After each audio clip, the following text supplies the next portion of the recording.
Good evening, my little creatures of the night. Mr. Wendigo back again with your late night creature feature. Before we begin, I'm curious. Where are you listening from tonight? Alone in your room? Driving through empty roads? Drop a comment and let me know. I like knowing who's out there in the dark with me. Now then, let's see what tonight's tale brings us. The 11th Plague. The monastery of St. Macarius sat low against the desert, old stone baking in the Egyptian sun. Nadia Farouk stepped out of the van and the heat pressed into her face and the backs of her hands and the thin strip of skin above her collar where the sunscreen had worn through during the drive from Cairo. Wadi El Natroun, the Valley of Salt. 1,600 years of continuous habitation, and the place still looked startled to exist. Pale walls and squat towers rising from sand so flat and bright it hurt to look at directly. A few palms, a few birds, a silence so deep that the van's cooling engine sounded obscene. "This is it?" Brant said behind her. He climbed out and stood with his hands on his hips and squinted at the walls. Sweat had already darkened the collar of his shirt. I was expecting more. "More what?" Nadia asked. "More anything. More architecture, more shade, more reason to come to the middle of a desert and stay for 16 centuries. He wiped his forehead with his wrist. The Germans would have at least put up an awning. Tarek killed the engine and came around the front of the van. 26, thin, a Cleveland Cavaliers cap he had bought in the Cairo airport pushed back on his head. He was from the nearest village, Bir Hooker, and his grandmother had told him two things about the monastery. First, that the monks made excellent bread. Second, that the old chapel was not to be entered for any reason. Tarek had repeated both of these facts 3 times during the drive. Nadia had noted the bread. She had not noted the chapel. Sister Miriam was already at the gate. She had arrived the day before and organized the sleeping quarters and the workspace in a small medical station near the kitchen because she had been a nurse before she took her vows and she still packed gauze and a blood pressure cuff, automatically, without thinking about whether she would need it. Father Youssef waited beside her. He was small, 67 years old. His beard was the color of the dust that collected on the monastery walls, and his eyes held an expression Nadia could not read. Not unwelcoming. Not welcoming either. He looked at the team the way a man looks at guests who have arrived for a dinner he tried to cancel. "Dr. Farouk," he said. His voice was quiet and dry. "Welcome to St. Macarius. Father Youssef, thank you for having us. I did not have you. The Restoration Committee had you. I was overruled." He said this without anger, a statement of fact. Then he looked at the sky. "The sun sets early here. You have perhaps 4 hours of good light. I would recommend you use them." The earthquake had hit 3 months earlier.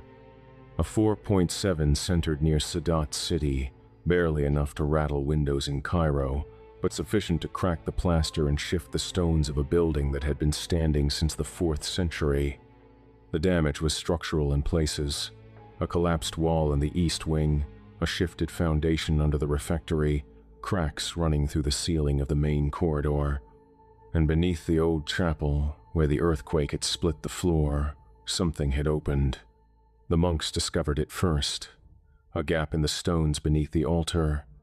They moved the altar, carefully, reverently, and found that the floor had separated along a seam that was not natural. It was mortared. Someone had sealed this section of floor deliberately, bricked it shut and plastered over it, and let centuries of foot traffic smooth the surface until nobody knew there was anything underneath. The earthquake undid what the builders had intended to last forever. Beneath the floor, a staircase, stone steps descending into a chamber that the monastery's own records didn't mention. Father Youssef had argued against opening it. He had written letters to the Coptic Orthodox Patriarch. He had called the Restoration Committee and the university liaisons and anyone who would listen. "Some things," he said, "are sealed for a reason." Brant had read the structural report and said the reason was water damage. Youssef didn't smile. They descended at 2 in the afternoon. Nadia first, then Brant with a survey lamp, then Tara carrying the camera bags, then Yusef bringing up the rear because he would not let them go alone and he would not lead them down. The stairs were narrow and steep and worn smooth by feet that had climbed them centuries before. The air changed 4 steps down. The heat dropped away and a coolness rose from below, dry and old and carrying a scent that Nadia noticed immediately.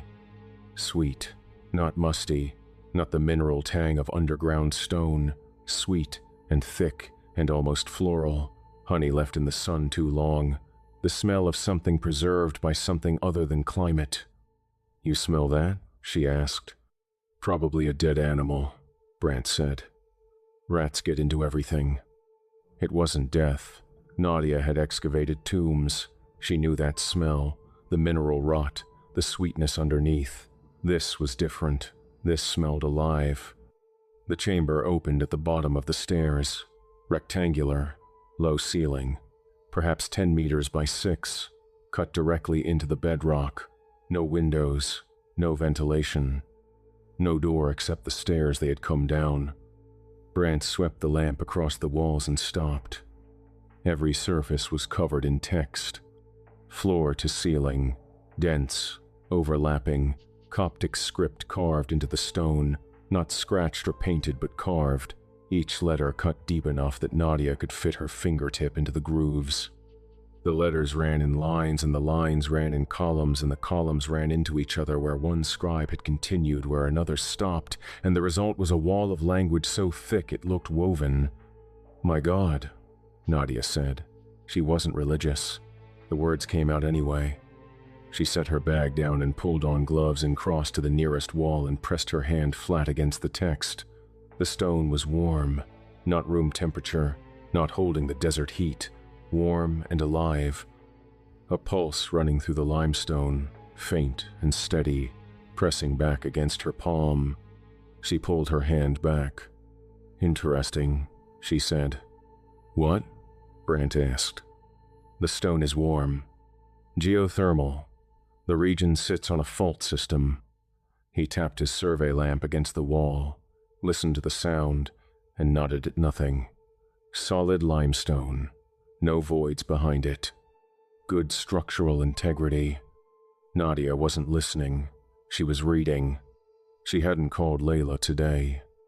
Her daughter was 9 and lived in Chicago with Nadia's ex-husband, and she had a gap-toothed smile and a habit of calling at bedtime to ask questions about whatever her class had studied that day. Last night it had been volcanoes. The night before, fractions. Nadia had promised to call tonight. She would call tonight. She would finish translating and climb the stairs and walk out into the desert evening and call her daughter and explain that the monastery was interesting and the food was terrible and Mama would be home in 2 weeks. She would not tell Layla about the chamber. She would not tell her about the warm stone or the sweet smell or the verse that continued past the place where every scripture said it stopped. Some things you do not tell a 9-year-old. Some things you do not tell anyone. The text was Coptic, but not modern Coptic. Old Bohairic, the liturgical dialect, mixed with passages in Sahidic and fragments that looked older still. She moved along the wall, tracing the letters with her eyes. References to Exodus, the plagues, the death of the firstborn, and then, past the 10th plague, the text continued. It should not have continued. The plagues were 10. Every scripture, every commentary, every historical source agreed. 10 plagues, 10 judgments. Moses and Pharaoh and the liberation of a people through divine violence, and then it was done. The wall said otherwise. And the Lord said unto Moses, There is one more, which I shall not send. For if I send it, the living shall envy the dead, and the dead shall not rest, and the door beneath the mercy seat shall open, and what waits there shall rise.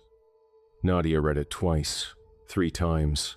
Her Arabic and her Coptic and her ancient Greek ran in parallel tracks through the grammar, checking each word against the ones around it, and the translation held. It was clear. It was deliberate. Whoever carved this wasn't confused or heretical or sloppy. They were recording something they believed to be true, and they were doing it underground, in a sealed chamber, in a monastery at the edge of the desert, because the thing they were recording was not meant to be found. "There's a lintel," Brant called from the far side of the chamber. "Interior doorway, leads to a smaller space, maybe a storage alcove, but the lintel's cracked, earthquake damage." Nadia crossed to him. The doorway was low, barely 5 feet, framed by a stone lintel with a single verse carved across its length. The carving was different from the walls, larger, deeper. Each letter the width of 2 fingers. This was not a passage from a longer text.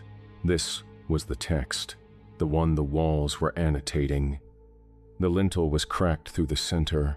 A section of stone had fallen away, taking several words with it. The verse was incomplete.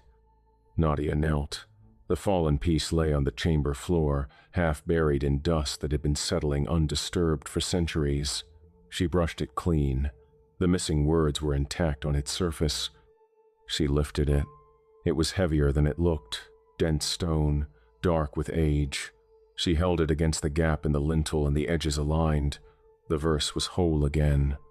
Tarek's flashlight flickered. Once, twice. He shook it, and it came back steady, but the quality of the light had changed, thinner. The shadows in the corners of the chamber had deepened. Nadia read the complete verse aloud, because that is what epigraphers do when they are translating in the field. You read it to hear it. You listen for the rhythm. You feel the meter in your mouth and you catch the errors your eyes missed. It is a reflex, a professional habit. It has nothing to do with belief and everything to do with the mechanics of ancient language. She read it aloud, and her voice carried through the stone chamber and up the stairs and into the chapel above, where every candle, 23 of them, arranged on the altar and in the alcoves and along the window ledges by monks who had lit them that morning for the hours of prayer, went out. Not one at a time, together. 23 small sounds, wicks, dying in unison. The monks in the chapel looked at each other. One of them, Brother Antonius, the youngest, crossed himself. In the chamber below, nothing happened. The stone sat in Nadia's hands. The text was silent. The air was still warm and still sweet and still wrong in a way that Nadia could not name but could not ignore. Yusef stood at the foot of the stairs. He had not come further. He was watching Nadia with an expression she could now read clearly. He was afraid. He had been afraid since before they arrived. "We should go up," he said. "The light is changing." They climbed the stairs. The sun was low. Orange light poured through the chapel windows and lay in long rectangles across the stone floor and the wooden pews and the faces of the monks who had gathered near the altar, speaking quietly. Nadia walked out into the courtyard. The heat had broken. The desert evening was settling in, that brief window between the day's violence and the night's cold where the air thinned and the colors deepened and the world seemed to hold still. She looked at the monastery wall. The setting sun threw her shadow long and dark against the pale stone. Her shadow was looking at her, not facing the direction she faced, not matching her posture. Her shadow's head was turned toward her. Its arms hung at its sides while hers held her bag strap across her shoulder. Its feet pointed forward while hers pointed east. Her shadow stood on the wall in the orange light of a desert sunset, and it wasn't doing what she was doing. Nadia stared at it. It stared back. 2 seconds. 3. 5. Then the sun dropped behind the horizon and her shadow disappeared, and Nadia stood in the courtyard in the sudden gray of dusk and told herself she had imagined it. She had not imagined it. The first sign came 20 minutes later. Brant was standing in the courtyard near the well, drinking water from a bottle and talking to one of the restoration workers about the East Wing Foundation. The last light of the day was low and amber, and it threw long shadows across the flagstones from every post and wall and person. Brant had his hands on his hips. His shadow had its arms at its sides. He didn't notice. The worker he was talking to didn't notice. Nadia, crossing the courtyard toward the guest house with her camera bag over her shoulder, noticed.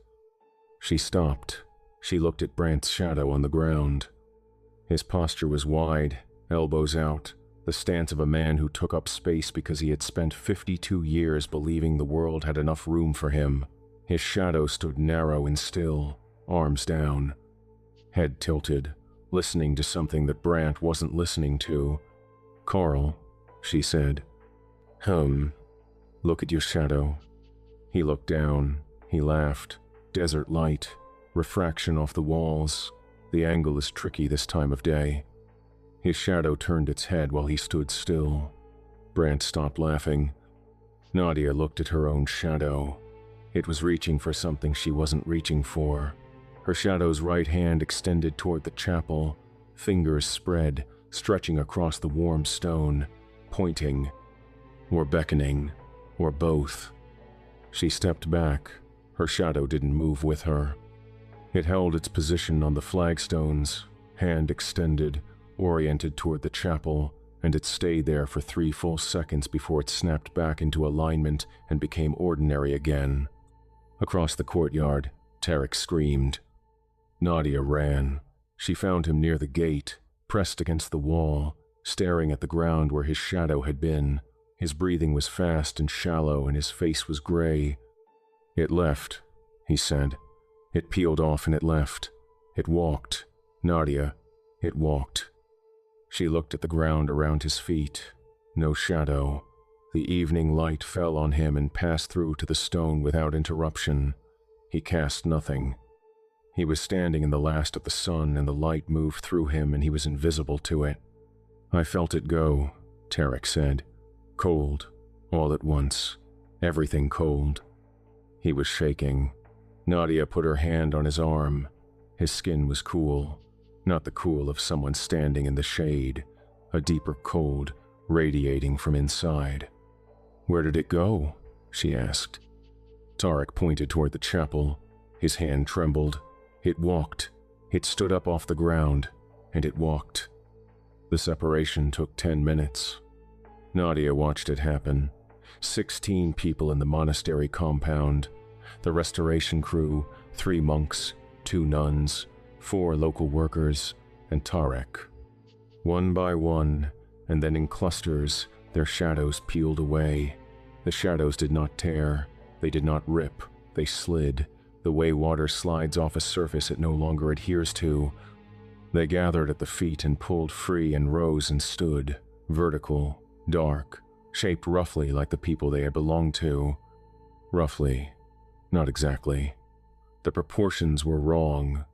The shadows were taller, thinner. Their fingers were longer by several inches. Their heads sat at angles that human necks didn't accommodate. They were not copies. They were versions, drafts of the people they had been attached to, drawn by something that understood the general shape but didn't care about the details. They walked toward the chapel, all of them, slow and deliberate and silent on the sand. They left footprints. Nadia knelt and held her hand over one of the prints and felt warmth rising from it. The shadow had no weight, no substance, no body to speak of, but where it stepped, the ground was warm. Father Youssef watched his own shadow pull free. He was standing near the chapel door, and when the cold hit him, he did not flinch and he did not scream. He knelt. He folded his hands. He said something in Coptic that Nadia caught only in fragments. Sister Miriam, standing beside her with a blood pressure cuff already in her hands, translated later. "Forgive me for not believing it was real." The shadows reached the chapel. They did not open the door. They did not need to. They slid under it, through the gap between wood and stone, through the cracks in the frame, through spaces that shouldn't have been wide enough for anything. Liquid dark pouring through solid gaps, and the last of the daylight caught them as they went, and for one moment Nadia saw the dark figures compressed into thin ribbons of absence flowing through the chapel door, and then they were inside. She ran to the window.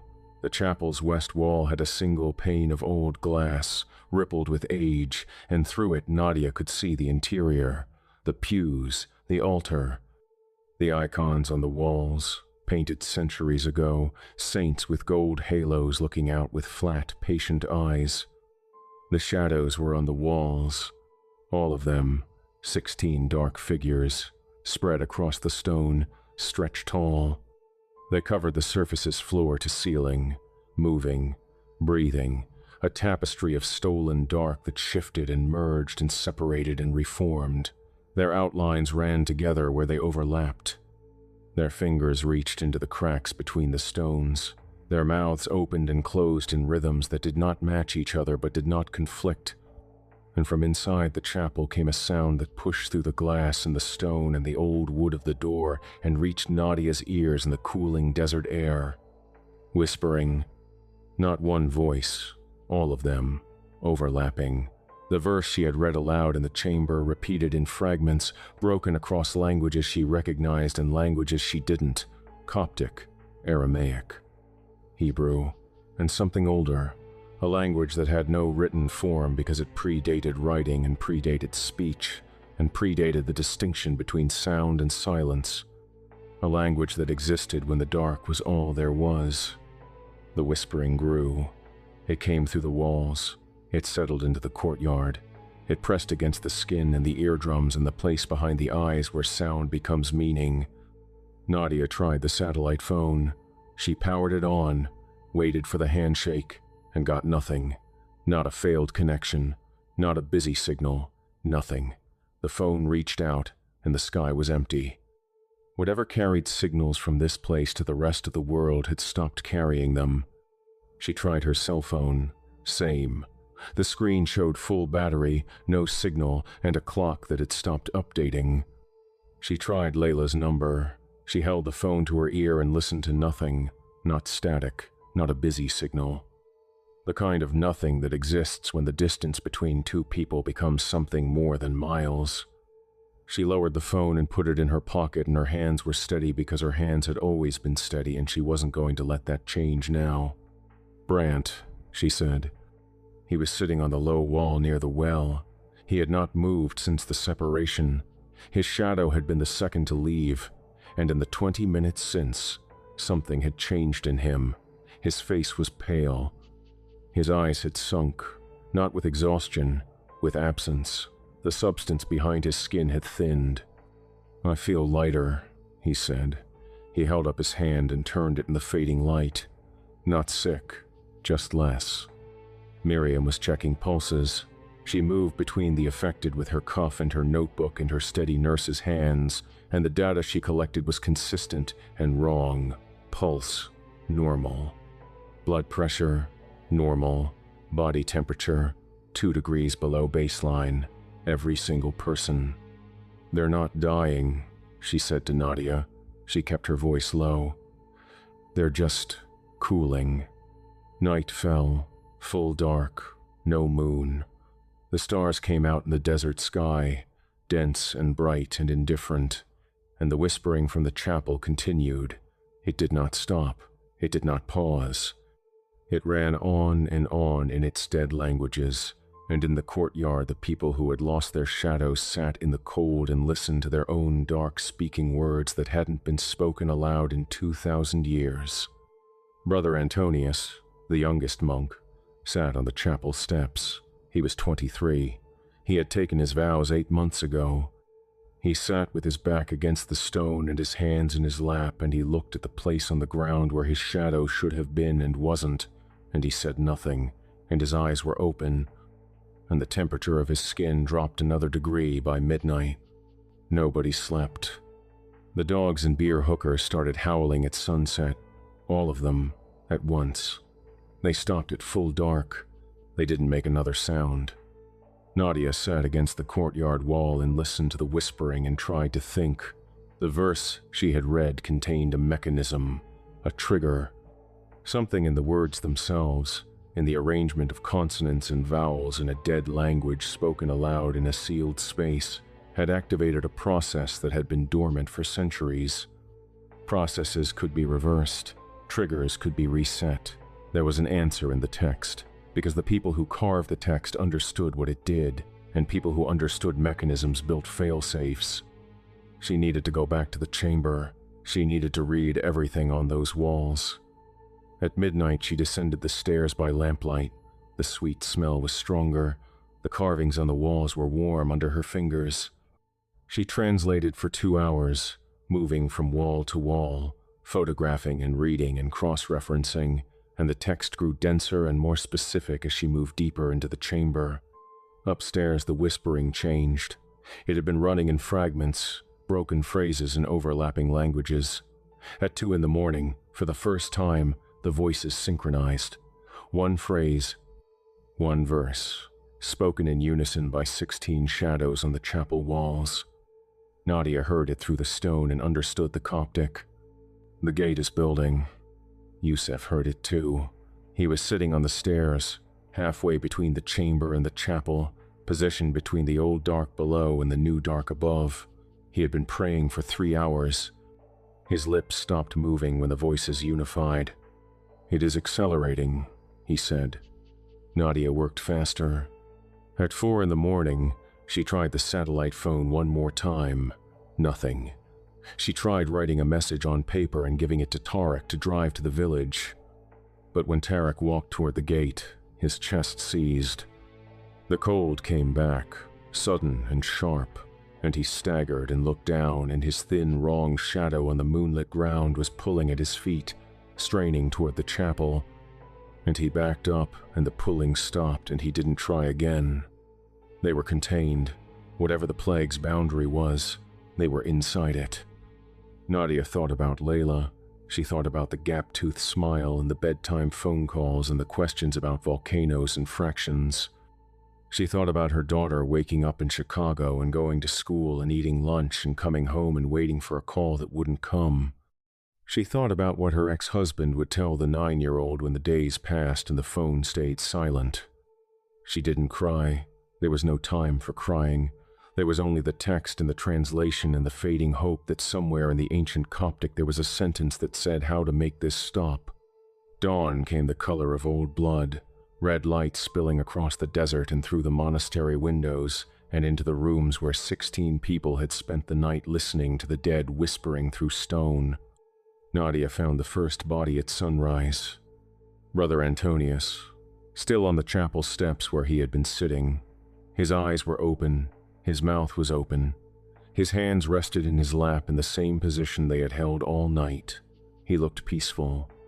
He looked present. He looked exactly the way he had looked at midnight, except for the fact that there was nothing inside him. Nadia touched his arm. The skin gave, not with the resistance of flesh over bone. It gave completely, folding inward under her fingers, collapsing around a space where muscle and structure had been.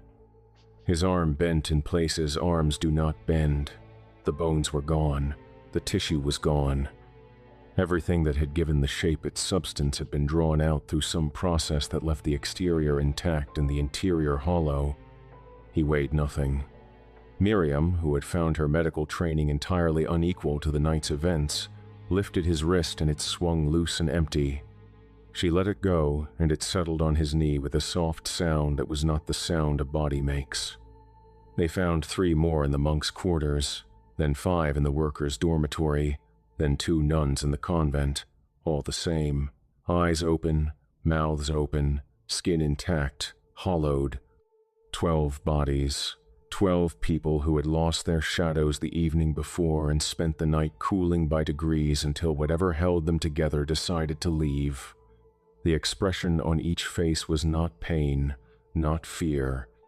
Absence, the look of a house after the tenants have moved out and taken everything, including the light fixtures. And the eyes were open and they were tracking.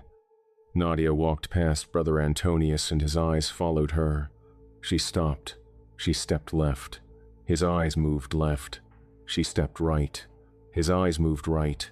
His body was hollow. His bones were gone. His brain was gone. But whatever operated the eyes had been left behind, and it was watching, and it continued to watch long after she left the room. Every hollow body did the same.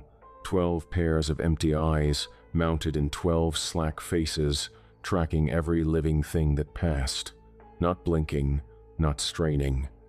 Following with a smooth, mechanical patience that suggested the watching was not a remnant of life, but the beginning of something else. Nadia stood in the corridor between the dormitories and counted. 16 people had been in the compound at sunset. 12 were hollow. That left 4. Herself. She had been underground in the sealed chamber when the worst of the night passed. Stone walls between her and the chapel, translating by lamplight while the whispering pressed against the ceiling above her. Yusef. He had followed her down. He had stayed in the chamber until she left, praying in the corner, his lips moving in Coptic so old that even she could not follow all of it. Tarek. He had gone outside the compound wall before midnight to get equipment from the van. He was 50 meters from the gate when dawn broke. Far enough, apparently. Brent. Still alive, still upright, still losing substance by the hour. He was sitting on the wall near the well, and his face had changed overnight. The skin hung looser, his cheeks had thinned. When he touched his jaw, his fingers pressed deeper than they should have. The bone underneath was softening, not breaking, dissolving. "I can feel it going," he said. His voice was quieter than the day before, not painful, just going. Nadia needed to get back to the chamber. She needed to read the rest of the text. She needed to understand what had been triggered and whether it could be stopped, and what the verse meant when it said, "The door beneath the mercy seat shall open," because doors that open can presumably be closed, and she was going to find out how. She descended the stairs alone. The sweet smell was stronger. The warmth in the stone had intensified, and the walls had changed. New text had appeared overnight. Fresh carvings, sharp-edged, cut into surfaces that had been blank the afternoon before. The stone was writing itself. Nadia watched a letter form as she stood there. A slow groove pressing into the limestone, deepening by fractions, accompanied by a small sound. A fingernail dragged across stone. Nothing visible was doing the carving. The letter simply appeared, one stroke at a time, patient and precise. She photographed it. She translated it. The shadow is the coin paid for the crossing. The body is the vessel emptied for the filling. The gathered dark becomes the door. When enough shadows stand in the house of God, the house of God becomes the gate. Gate, not door, gate. She read it again. The distinction mattered. A door opens and closes.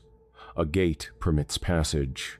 The chapel was becoming a threshold, a point of transit. The shadows were not haunting it. They were building it, converting consecrated space into something else through the accumulated weight of stolen dark. She read on. The new text continued along the wall, still appearing, still carving itself one letter at a time in the warm stone. And beneath the mercy seat where the blood was poured, there waits the one who is bound at the foundation. Not angel, not demon. The first thing made, before light, before dark, before the separation of the waters. It was put down because it had no name, and what has no name cannot be commanded, and what cannot be commanded cannot be trusted, and what cannot be trusted must be buried. Before light, before dark, before the separation of the waters. Genesis 1, verse 2. And the earth was without form and void, and darkness was upon the face of the deep. The darkness, not the absence of light. The thing that was there before God said, "Let there be light." The thing that had to be moved aside to make room for creation. It was not an emptiness. It was an occupant. Footsteps on the stairs. Yusef descended slowly, one hand on the wall for balance, his face drawn tight. "The hollow ones," he said. "Their eyes are moving." Nadia went cold. "What?" "The bodies, the empty ones. Their eyes follow you when you cross the room. They are not alive. They are not dead. They are watching." She stared at him. He stood in the lamplight with his hand flat against the warm stone, and his body, smaller than it had been the day before, shrunk inside his robes, and his voice carried the specific calm of a man who has accepted that the thing he feared most has arrived, and there is nothing left to do about the fearing. "I knew about this chamber," he said. "I knew it existed. The abbot before me mentioned it once. near the end of his life. He said there was a room beneath the chapel that must never be opened. He said the monks who sealed it had understood something about scripture that the church had spent 17 centuries trying to forget. What did they understand? That the plagues were not punishments. They were demonstrations. God showing Pharaoh what he was capable of, one piece at a time. And the 11th plague was the one he held back because it would not demonstrate power. It would demonstrate something else. What? Yusef looked at the walls, at the text still carving itself into the stone, that there is something older than God's mercy, and it has been waiting for the mercy to run out. Above them, in the chapel, the whispering stopped, all of it, at once. The silence hit the chamber with a pressure change that made Nadia's ears pop. Yusef closed his eyes. It is listening. They stood in the warm stone chamber in a silence so complete that Nadia could hear her own heartbeat and Yusef's breathing and the tiny sound of the next letter being carved into the wall. Then the whispering resumed, quieter than before, and they went back up the stairs into a morning that was already too warm and too bright and too full of empty bodies with eyes that tracked their movement across the room. Miriam was sitting on the floor beside Brother Antonius. Her medical kit was open. Her notebook was in her lap. She was writing. She looked up when Nadia approached, and her face held the expression of a woman who had spent the night applying science to a phenomenon that science could not reach. "I've been checking them every hour," she said. "The hollow ones, their vitals are gone. No pulse, no respiration, no brain activity, but the eyes are tracking, all of them. They follow me when I move." She held up her notebook. The last entry read, "Pulse 42 and falling. Temp 34.1. Something is leaving. I can feel it." Nadia read the entry twice. "Miriam, is this your vitals?" "Yes." "Your pulse is 42? Miriam looked at her hands. They were pale. The veins had flattened. She pressed a finger to her wrist and held it there for 15 seconds, and the number she counted was lower than the number she had written. "It is progressing," she said. "I estimate I have until tonight. Perhaps less." She closed the notebook. "I would like to spend the time usefully, if you have work for me." Nadia gave her the camera and asked her to photograph the new text in the chamber. Miriam took the camera and descended the stairs, and Nadia didn't see her alive again. In the courtyard, Brant's shadow was still on the chapel wall. The others had gone still, dark shapes pressed flat against the stone, motionless, waiting, but Brant's shadow was pacing.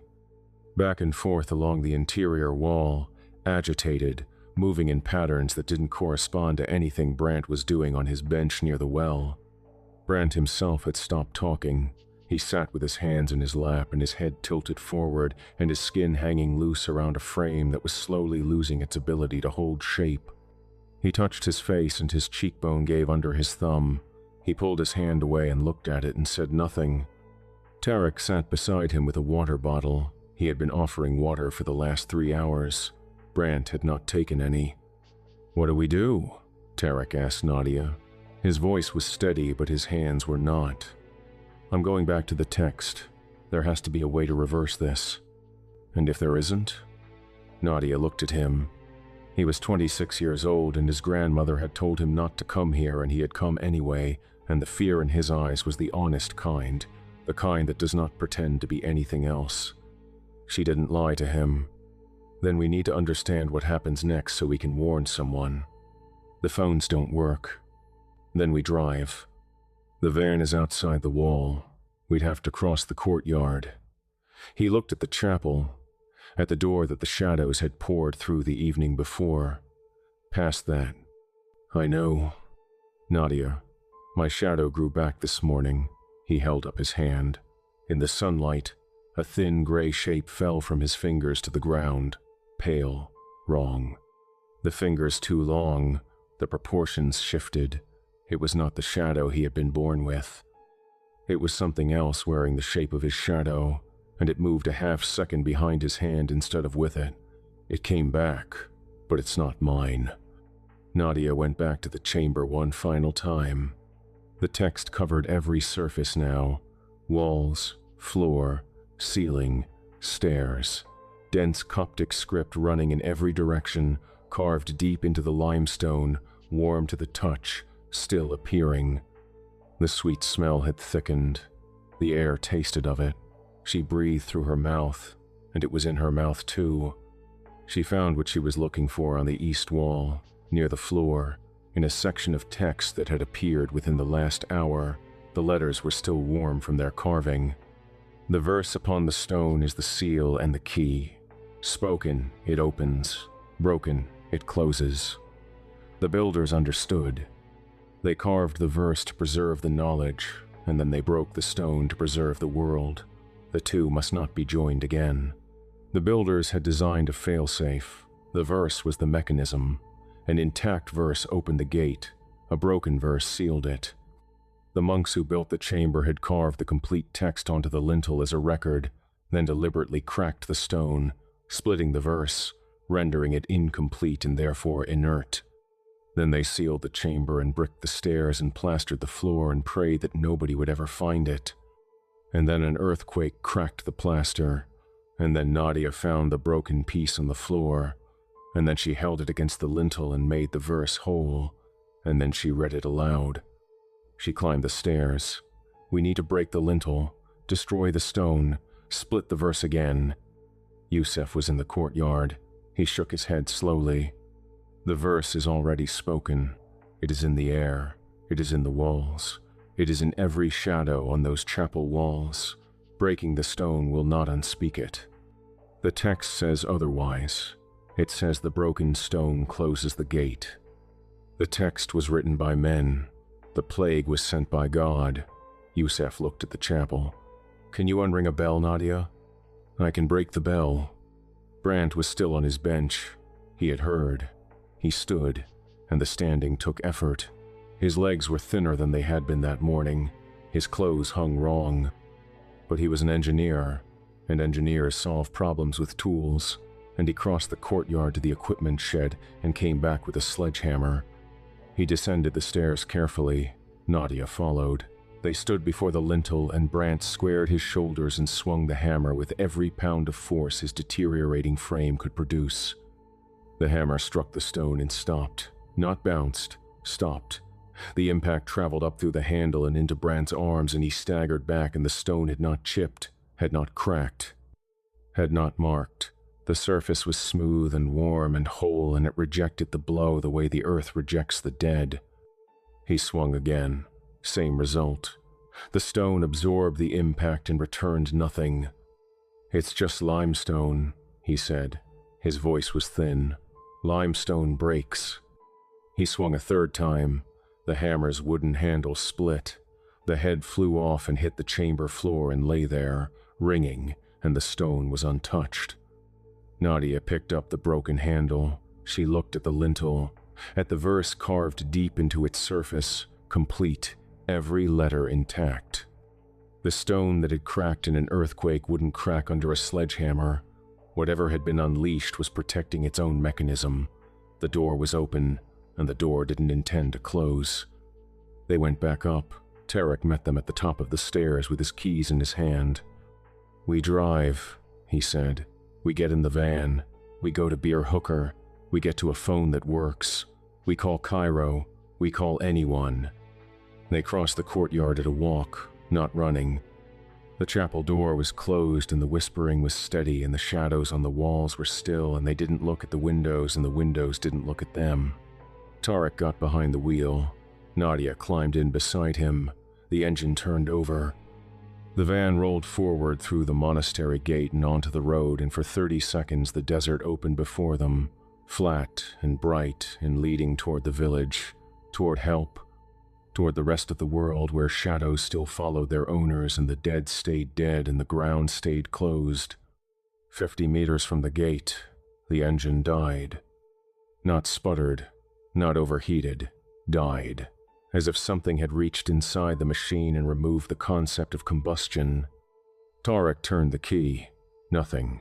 He turned it again. The dashboard was dark. The radio was silent. The van sat on the empty road in the afternoon sun. and was not a vehicle anymore. It was a metal box in the desert. In the passenger seat, Nadia felt the cold. Sudden, complete, the cold of separation, the cold Tarek had described the evening before when his shadow pulled away. She looked down. Her shadow, thrown long by the afternoon sun against the van's door, was pulling free, sliding off the surface, gathering at the edges and lifting away from the metal. "It's happening in daylight," she said. Tarek's new shadow, the wrong one, the pale, thin thing that had grown back that morning, slid off the seat and out through the gap under the door and walked back toward the monastery, deliberate. Unhurried, it left warm prints in the dust. The plague's radius had expanded past the walls. Whatever boundary had contained it was gone. They walked back to the monastery. There was nowhere else to go. Yusef was waiting at the gate. He had put on his vestments. Full liturgical garments, white and gold. The robes he wore for the Eucharist and for Easter, and for the services that marked the boundary between the human and the holy. He had combed his beard. He had washed his hands. "I am going to the chapel," he said. "Father, don't. The chapel belongs to God. What is inside the chapel is using God's house for a purpose it was not built for. I am going to pray. Praying will not stop this. Prayer has never stopped anything, Nadia. That is not what prayer is for. Prayer is for the one who prays." He looked at her. "I was a coward when they opened the chamber. I knew what was down there, and I said nothing that mattered. I wrote letters. I made phone calls. I did the small things that small men do when they are afraid of the large thing."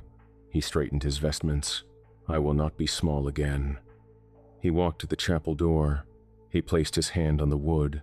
The whispering on the other side grew louder, then softer, then stopped entirely. He opened the door. The interior was dark. Not the dark of an unlit room. Solid dark. The kind that has weight and texture and presence. The shadows covered every surface, floor and walls and ceiling and pews and altar and icons. The saints' gold halos had been swallowed. The candles were buried. The stone cross above the altar was a black shape in a black field, and the only light came from behind Yusef, from the doorway, from the sun, and it entered the chapel and stopped. It did not penetrate. It reached the threshold and went no further. The shadows moved. They parted. A path opened through the dark, narrow, leading from the door to the altar. The floor along the path was clear. Bare stone, pale in the light from the doorway, a thin corridor of visibility running through absolute dark. Yusef walked forward. The shadows pressed close on either side, reaching, the long fingers stretching across the path but not crossing it, and the whispering resumed, quiet now. The verse, spoken in dead languages, spoken in the language before languages, the one that predated sound itself. He reached the altar. He knelt. He began to pray. Nadia watched from the doorway. She could see his silhouette against the dark, his hands folded, his head bowed, his lips moving. His shadow separated from him for the second time. It rose from the floor behind him, taller than him by a foot, its fingers reaching past his shoulders, its head bent forward over his head. It leaned down. It opened its mouth, and the mouth should not have existed because shadows are flat. Shadows do not have depth. Shadows do not have interiors. But this mouth opened wide and dark, and it was the deepest thing Nadia had ever seen. Yusef folded. Not collapsed. Not fell. Folded.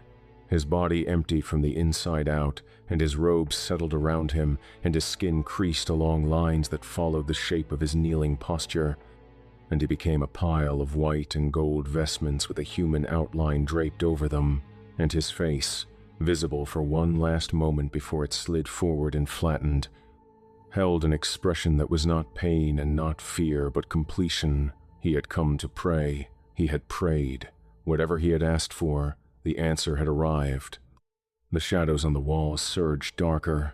The floor of the chapel shuddered. Something moved beneath the stone. a grinding, stone against stone. Old mechanisms shifting in the bedrock, tumblers turning in a lock that had been closed since the third day of creation. The altar cracked down the middle. Nadia stepped back from the doorway. She turned and ran. Brant was gone. She found his clothes on the bench near the well, his shirt, his pants, his belt, his boots. Inside the clothes, his skin, folded neatly inside the garments, collapsed around nothing. His face was on top, arranged upward, and his expression was frozen in a look of mild irritation, as if the hollowing had been an inconvenience rather than an annihilation. So perfectly Brant that the grief hit Nadia before the horror did. She found Miriam in the chamber below. The camera was on the floor beside her. Her medical kit was open. Her notebook was in her hand, the pen still between her fingers. She had been writing when it happened. The last entry. The temperature in the chamber has risen 4 degrees in the last hour. The carving has accelerated. Something is coming through. I can feel it in the stone. I can feel it in my hands. It is not cold anymore. It is. The entry stopped there. Miriam was hollow. Her eyes tracked Nadia across the room. Nadia climbed the stairs. Tarek was at the gate, his face blank with a terror so thorough it had come out the other side into calm. "The ground is shaking," he said. She felt it.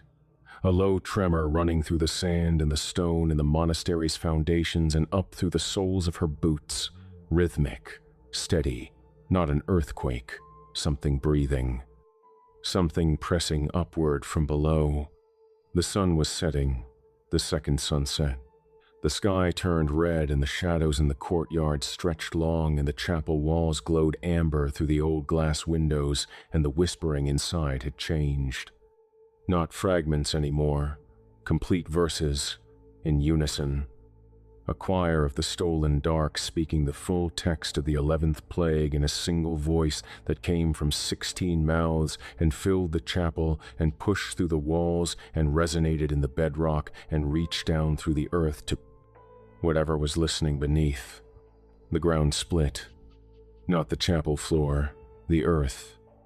A crack opened in the sand outside the monastery wall, running east from the chapel foundation in a straight line toward Bir Hooker, toward the Nile, toward Cairo, toward everything. The crack was narrow.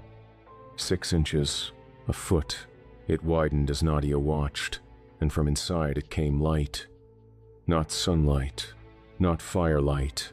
Amber, deep amber, the color of old resin, the color of the first thing that existed before the first thing was named. The light rose from the crack in a steady column, and it was warm, and it smelled sweet, and it was the same smell that had filled the chamber below, the smell of something preserved by something other than climate, something that had been waiting in the dark since before the dark was dark. The chapel fell silent.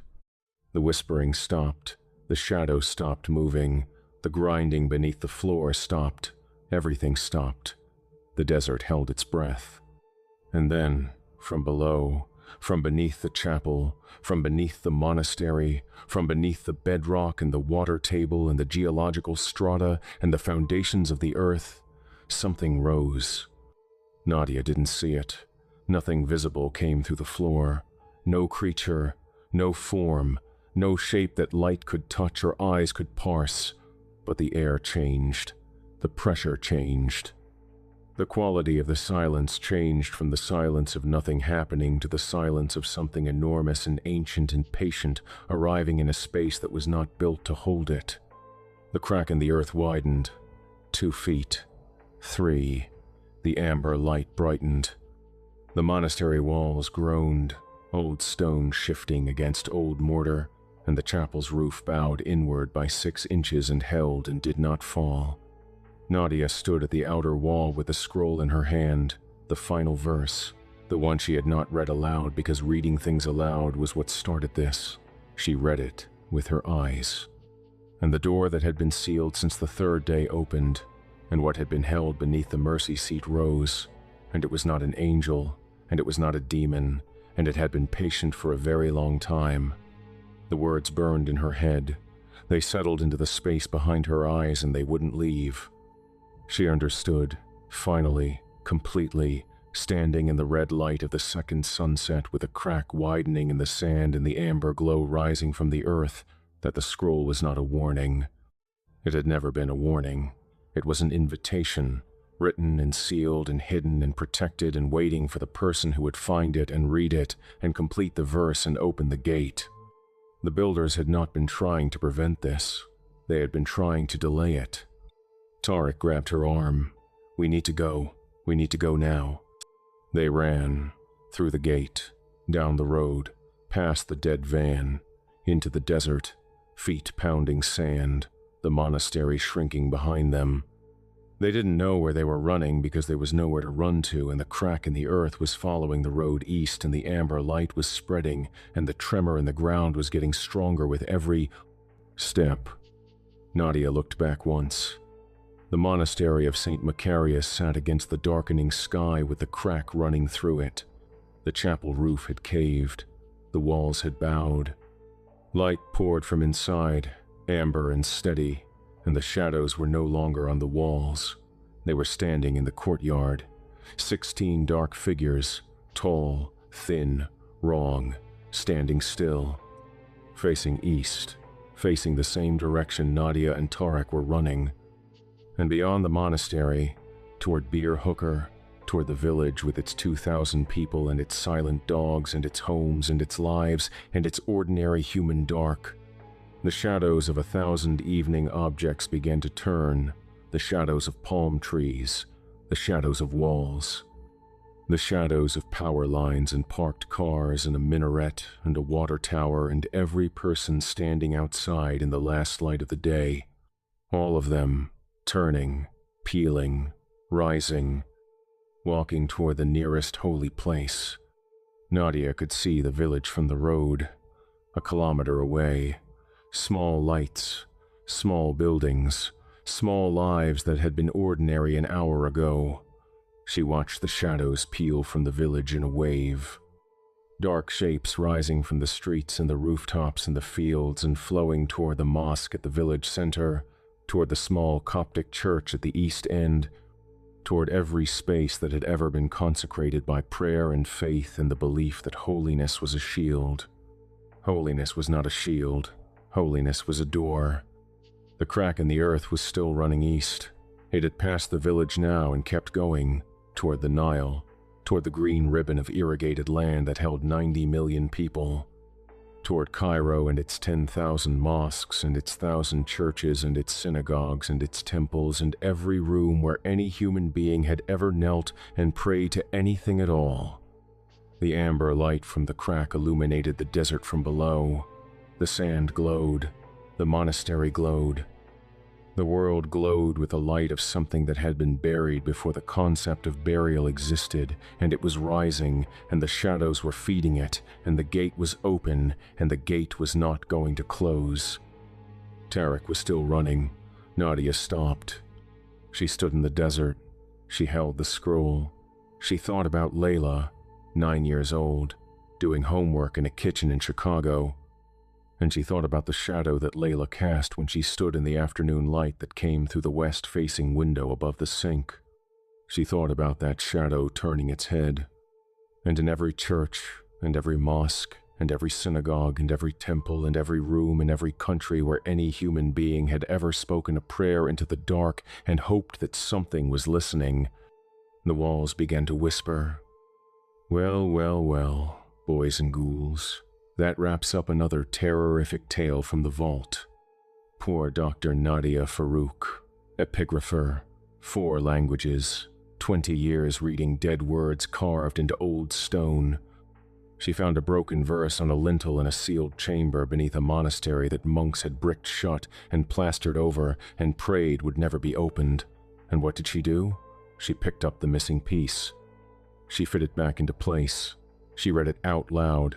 Because that's what scholars do. They read things. They don't stop to think about whether some verses were left incomplete on purpose. Oh, how tragic. How biblically unfortunate. Just how we fucking love it. Hit that subscribe button. New creature features drop every day at 8 p.m. Central, and trust me, tomorrow's even nastier. Leave a like if you've ever looked down and caught your shadow doing something you didn't tell it to do. That half second where it's facing the wrong direction and you blink and it's fine again. Was it fine? Are you sure? And drop a comment. What do you think was sealed beneath the mercy seat? I'm always hunting for the next nightmare. Until next time, kiddies, keep your fires burning and your eyes on the trees.